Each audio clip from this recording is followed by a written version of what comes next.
नमस्कार साथियों, आप सभी का फिर से स्वागत है हमारे YouTube चैनल हिस्टोरिकल प्लेसेस में। आज हम आपको एक राजा के बारे में बताने से पहले उनके जीवन से जुड़ी कुछ पंक्तियां मैं आपको सुनाने जा रहा हूं। 4 बांस 24 गज अंगुल अष्ट प्रमाण, ताऊ ऊपर सुल्तान है और मत चूके चौहान। जी हाँ दोस्तों, आपने सही समझा। आज हम आपको पृथ्वीराज चौहान के बारे में बताने जा रहे हैं। तो चलिए हम आपको बताते हैं पृथ्वीराज चौहान के बारे में। पृथ्वीराज चौहान भारतीय इतिहास में एक बहुत ही अविस्मरणीय नाम है। चौहान वंश में जन्मे पृथ्वीराज आखिरी हिंदू शासक भी थे। महज 11 वर्ष की उम्र में उन्होंने अपने पिता की मृत्यु के पश्चात दिल्ली और अजमेर का शासन संभाला और उसे कई सीमाओं तक फैलाया भी था, परंतु अंत में वे राजनीति का शिकार हुए और अपनी रियासत हार बैठे। परंतु उनकी हार के बाद कोई भी हिंदू शासक उनकी कमी पूरी नहीं कर पाया और पृथ्वीराज को राय पिथौरा भी कहा जाता था। पृथ्वीराज चौहान बचपन से ही एक कुशल योद्धा थे। उन्होंने युद्ध के अनेक गुण सीखे थे। उन्होंने अपने बाल्यकाल से ही शब्दवेदी बाण विद्या का अभ्यास किया था।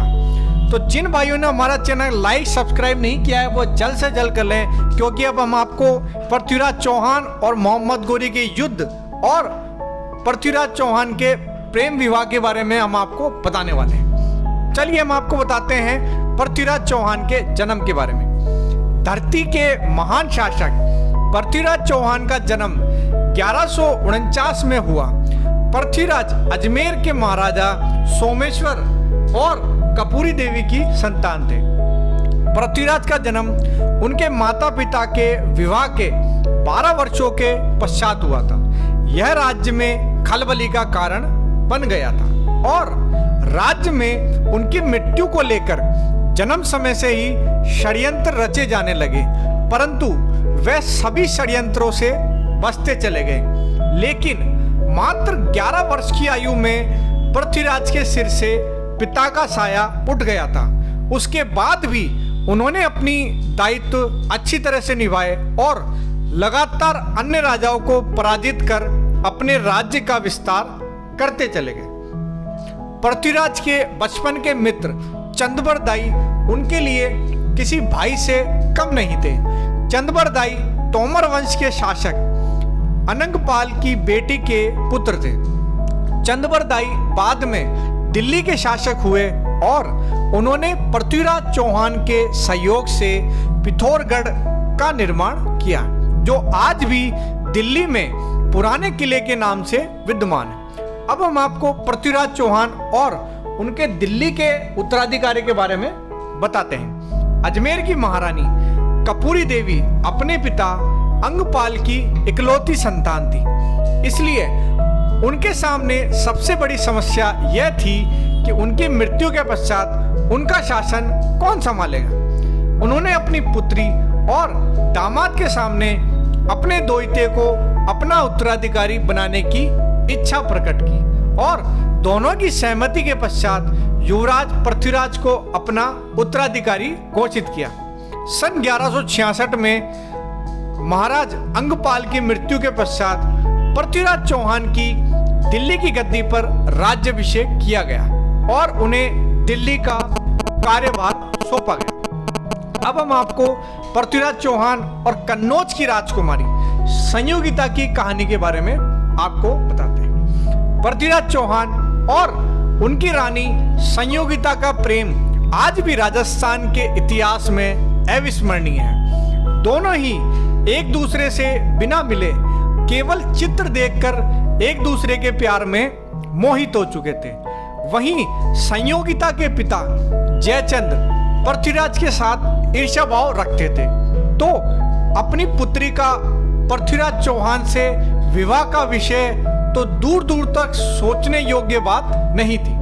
जयचंद केवल पृथ्वीराज को नीचा दिखाने का मौका ढूंढते रहते थे और यह मौका उन्हें अपनी पुत्री के स्वयंवर में मिला। राजा जयचंद ने अपनी पुत्री संयोगिता का स्वयंवर आयोजित किया। इसके लिए उन्होंने पूरे देश से राजाओं को आमंत्रित किया, केवल पृथ्वीराज को छोड़कर। पृथ्वीराज को नीचा दिखाने के उद्देश्य से उन्होंने स्वयंवर में पृथ्वीराज की मूर्ति द्वारपाल के स्थान पर रखी। परंतु इसी स्वयंवर में पृथ्वीराज ने संयोगिता की इच्छा से उनका अपहरण भरी महफिल में किया और उन्हें भगाकर अपनी रियासत ले आए और दिल्ली आकर दोनों का पूरे विधि विधान से विवाह संपन्न हुआ। इसके बाद राजा जयचंद और पृथ्वीराज के बीच दुश्मनी और बढ़ गई थी। अब हम आपको पृथ्वीराज की सेना के बारे में थोड़ा बताते हैं। पृथ्वीराज की सेना बहुत ही विशालकाय थी, जिसमें 3 लाख सैनिक और 300 हाथी थे और ऐसा कहा जाता है कि उनकी सेना बहुत ही अच्छी तरह से संगठित थी। इसी कारण इस सेना के बूते उन्होंने कई युद्ध जीते और अपने राज्य का विस्तार करते चले गए। परंतु अंत में कुशल घुड़सवारों की कमी और जयचंद की गद्दारी, अन्य राजपूत राजाओं के सहयोग के अभाव में वह मोहम्मद गोरी से द्वितीय युद्ध हार गए थे। अब हम आपको पृथ्वीराज और मोहम्मद गोरी के युद्ध के बारे में थोड़ा विस्तार से हम आपको बताते हैं। अपने राज्य के विस्तार को लेकर पृथ्वीराज चौहान हमेशा सजग रहते थे और इस बार अपने विस्तार के लिए उन्होंने पंजाब को चुना था। इस समय संपूर्ण पंजाब पर मोहम्मद शाहबुद्दीन गोरी का शासन था। वह पंजाब के ही भटिंडा से अपने राज्य पर शासन करता था। गौरी से युद्ध किए बिना पंजाब पर शासन नामुमकिन था। तो इसी उद्देश्य से पृथ्वीराज ने अपनी विशाल सेना को लेकर गौरी पर आक्रमण किया। अपने इस युद्ध में पृथ्वीराज ने सर्वप्रथम हासी, सरस्वती और सरहिंद पर अपना अधिकार किया। परंतु इसी बीच अनहिलवाड़ा में विद्रोह हुआ और पृथ्वीराज को वहां जाना पड़ा और अब उनकी सेना ने अपनी कमांड खो दी और सरहिंद का किला फिर से खो दिया। अब जब पृथ्वीराज अनहिलवाड़ा से वापस लौटे, उन्होंने दुश्मनों के छक्के छुड़ा दिए।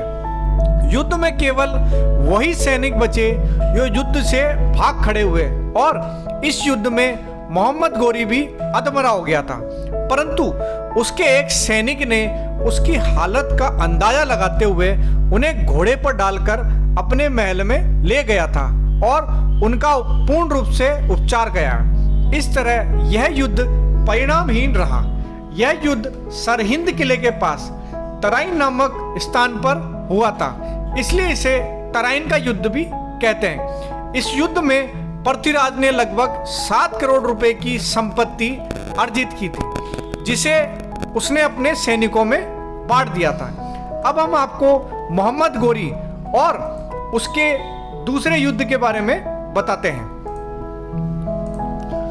अपनी पुत्री संयोगिता के अपहरण के बाद राजा जयचंद के मन में पृथ्वीराज के लिए कटुता बढ़ती चली गई तथा उसने पृथ्वीराज को अपना दुश्मन बना लिया। वो पृथ्वीराज के खिलाफ अन्य राजपूत राजाओं को भी भड़काने लगा था। जब उसे मोहम्मद गोरी और पृथ्वीराज के युद्ध के बारे में पता चला तो वह पृथ्वीराज के खिलाफ मोहम्मद गोरी के साथ खड़ा हो गया था। दोनों ने मिलकर 2 साल बाद सन 1192 में पुनः पृथ्वीराज चौहान पर आक्रमण किया। यह युद्ध भी तराई के मैदान में हुआ और इस युद्ध के समय जब पृथ्वीराज के मित्र चंद्रबरदाई ने अन्य राजपूत राजाओं से मदद मांगी तो संयोगिता के स्वयंवर में हुई घटना के कारण उन्होंने भी उनकी मदद से इनकार कर दिया था। ऐसे में पृथ्वीराज चौहान अकेले पड़ गए और उन्होंने अपने 3 लाख सैनिकों के द्वारा गोरी की सेना का सामना किया।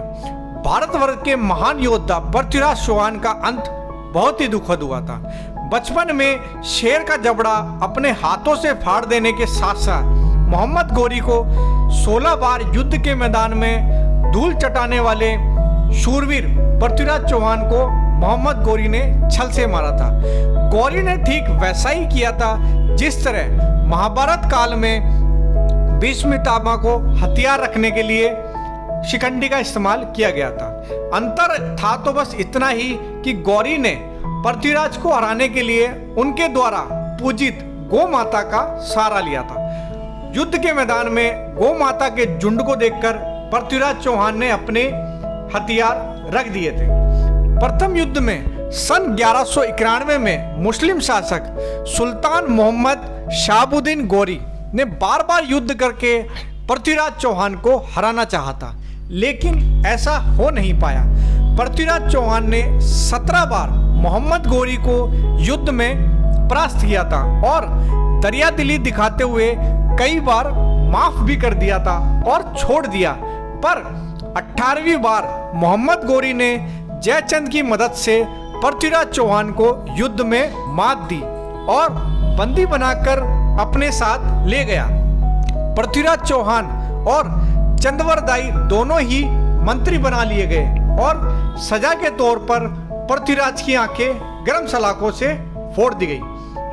मोहम्मद गौरी ने चंदवरदाई के द्वारा पृथ्वीराज चौहान की आखिरी इच्छा पूछने को कहा, क्योंकि चंदवरदाई पृथ्वीराज चौहान के करीब थे। पृथ्वीराज चौहान में शब्दभेदी बाण छोड़ने के गुण भरे पड़े थे। यह जानकारी मोहम्मद गौरी तक पहुंचाई गई, जिसके बाद उन्होंने कला का प्रदर्शन करने के लिए भी मंजूरी दे दी। जहां पर पृथ्वीराज चौहान अपनी कला का प्रदर्शन करने वाले थे, वहीं पर मोहम्मद गौरी भी मौजूद थे और गौरी को मारने की योजना चंदवरदाई के साथ मिलकर पृथ्वीराज चौहान ने पहले से ही बना ली थी।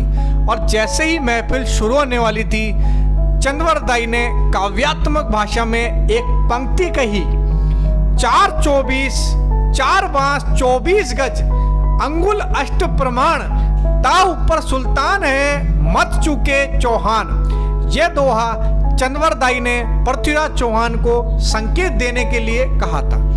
जैसे ही इस दोहे को सुनकर मोहम्मद गौरी ने शाबाश बोला, वैसे ही अपनी दोनों आंखों से अंधे हो चुके पृथ्वीराज चौहान ने गौरी को अपने शब्दभेदी बाण से मार डाला। वहीं दुखद यह हुआ कि जैसे ही मोहम्मद गौरी मारा गया, उसके बाद ही पृथ्वीराज चौहान और चंदवरदाई ने अपनी दुर्गति से बचने की खातिर एक दूसरे की हत्या कर दी। इस तरह पृथ्वीराज ने अपने अपमान का बदला ले लिया था। वहीं जब पृथ्वीराज के मरने की खबर संयोगिता ने सुनी, तो उसने भी अपने प्राण त्याग दिए थे। पृथ्वीराज की उस पराजय का गम उनके वंशजों में आज भी है। तभी तो मिर्जापुर के राजगढ़ ब्लॉक स्थित अटारी गांव के साथ बिशुनपुर, लालपुर और मटियारी में पृथ्वीराज के करीब 15,000 वंशज आज भी दिवाली नहीं मनाते हैं, बल्कि वह एक जगह एकत्र होकर शौक मनाते हैं। और इस गांव में पीढ़ियों से ये परंपरा चलती आ रही है। तो आशा करते हैं हमारे द्वारा जो आपको जानकारी दी गई है वो आपको अच्छी लगी होगी।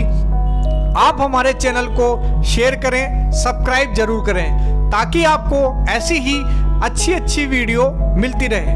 और अगर आप किसी जगह के बारे में जानना चाहते हैं वीडियो के माध्यम से, तो आप हमें कमेंट करके बता सकते हैं उस जगह के बारे में। उस जगह का पूरा विस्तार हम आपको वीडियो के माध्यम से बताएंगे।